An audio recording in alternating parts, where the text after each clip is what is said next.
In this video, I'm walking you through how to do a doorway stretch. So I've kind of made it up, but it's a little bit like the exercise standing overhead extension. And what I like about doing this in a doorway is it's really a lot more obvious, I think, in how you should be positioning your rib cage. So trying really hard not to flare your ribs as you extend your arms above your head. So lots of people, when they put their arms above their head, what they're actually doing is rather than fully moving their shoulder, they actually dunk through their mid-back and tip their rib cage up. And we don't want to encourage that because that's putting the work into the lower back and it's not getting the movement happening from the shoulder. So for doorway stretch, my version, but also standing overhead extension, which is actually a Nagoski exercise, I want you to stand with your feet hip width apart, so much narrower than most people think. You've got the bony bits of your hips here all the way down to your feet, hip width apart, and you're standing underneath a door frame, or I've got this French window set up here, doesn't really matter too much. You're going to put your hands above your head and put them onto the wall or above the doorway in front of you. And you might notice that as you do this, that you want to flare that rib, those ribs, and dunk into your lower back a little bit. So what you're doing is trying to tuck your ribs under, so think rib cage down, and you want your rib cage, the bottom of your rib cage, to be level with the top of your pelvis here. So rather than it flaring up like this, you want it to be down and nice and straight between the 2 points here.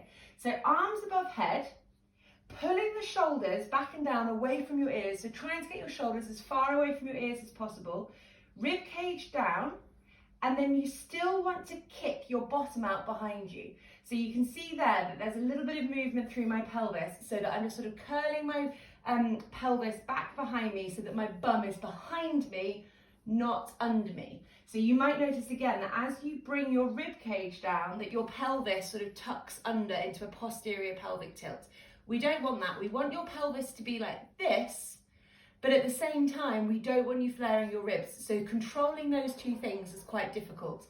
So we'll start at the top and work our way down, except for the fact that you're hip width apart with your feet. So arms above your head, flare your rib cage. You'll probably notice that you flare your rib cage slightly. Bring the rib cage in and down, squeeze the shoulder blades back and down away from your ears, and then roll your pelvis forwards anteriorly into a little bit of an anterior pelvic tilt, so your bottom is behind you, but then just try and make sure that you're controlling your rib cage at the same time.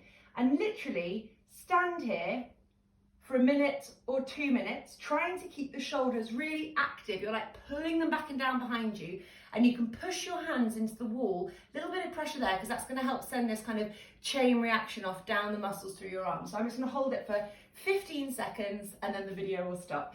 So my arms are above my head. I'm bringing my rib cage down. I'm squeezing my shoulders back and down behind me, and I'm rolling a little arch in my lower back, which is different to flaring my rib cage and dunking into my back. And we're holding here.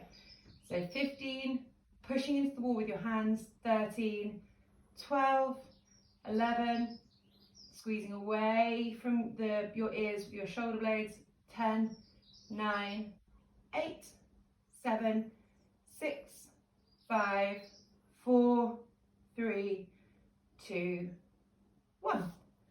And that is doorway stretch.